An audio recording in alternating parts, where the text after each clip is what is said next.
Good morning, guys. Today is Saturday, March 19th. It's about 9:52 a.m.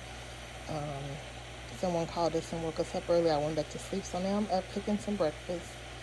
And last night, hubby made some catfish nuggets that were awesome, but we had a lot left over, so I'm just reheating those in the convection oven. I have a little water boiling here, and then I have glass kettle that I keep warmed up water. So I'm just going to add this. It just helps get your water boiling faster. I'm going to make some grits. You cannot have leftover fish and not have grits. I don't know how many people are going to eat in our house, so I'll start here. You can always add more as you go. I have a little left in here. Yeah, fish and grits, a great combination, guys. So I'm just going to let that come to a boil while I kind of talk to you. I have my 1/4 cup teaspoon. Oh, it's wet. Let me dry it out. That I'm gonna be. I don't really measure, but just start it off. Grits, you really have to stir, as you know, guys. I do want to take a minute to acknowledge today is the funeral of a good friend that I worked with, Greg Jones. I don't know if anyone that knows him will be on here listening, any family, but I want to send my condolences to the family as the services are today. Greg was a really great guy. He was a kind, gentle soul. He was a baker. He made tea cakes, and my big mom, I told him, used to make tea cakes, so he would always make me extra. And it was horrible because y'all would sit at my desk and eat those tea cakes religiously, like really. Excuse me. And sorry, still getting over sinuses, guys. I'm so sorry.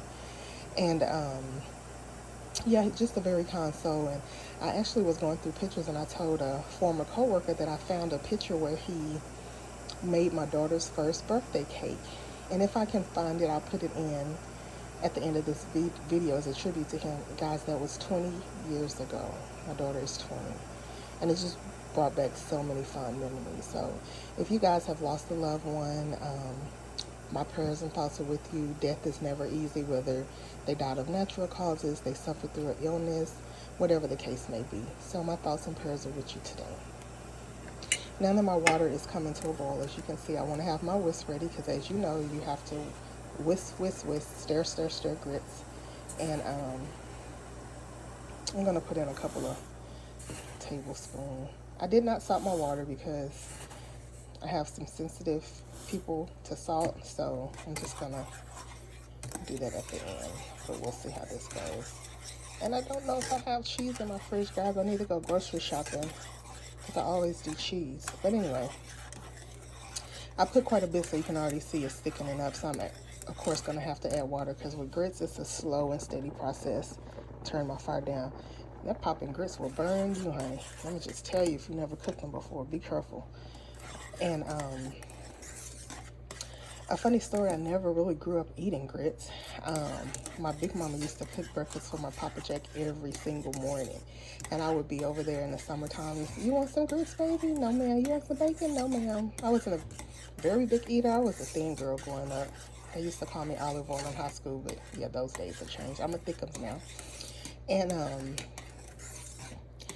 I never really ate grits growing up. So my first marriage, my ex was from Louisiana, and so when we would go down there, they would have large breakfasts. And guess what I was in charge of cooking, guys? A big stock pot of grits. So that's really where I learned the art of cooking grits, steady and slow. I mean, they gave me this big pot, and I don't want to say I don't cook grits, but hey, I learned. So this compared to that is a little bit of nothing. And I'm not really a huge grits fan, but I will eat them every so often. But you cannot have fish in the house and not have grits. That's what I'm just saying. So guys, I'm going to keep working on these. I'm not going to just make you sit and watch, but I'll be back shortly. Okay, guys, so it's been about 12 minutes. You can see how the grits have thickened up. These are instant grits. On the box it says 5 to 7 minutes, but really never go by that because it's the consistency you like. I don't like my grits too thick. I don't like them too loose. So I've added a little more water because, you know, as everything sits and the water absorbs, it's going to get a little thicker.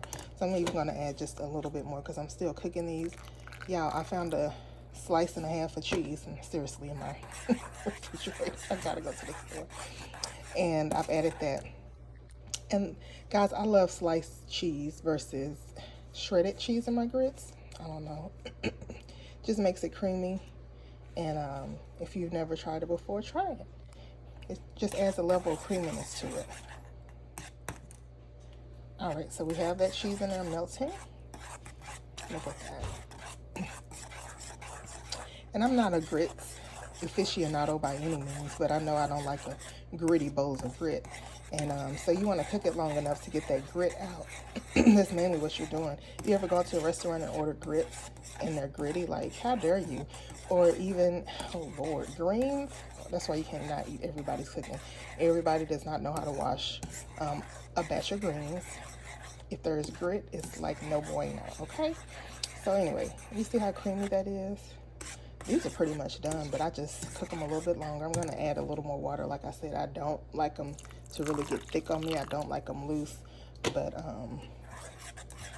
as they sit, they're going to get thicker. So, and hey guys, this is how I cook my grits. You can cook yours whichever way you want to. There's always a debate: grits, macaroni and cheese. That's why I don't do a ton of cooking videos showing my entire process, because everybody has their own way of doing things. So however your family likes to eat your cooking, that's how you do it.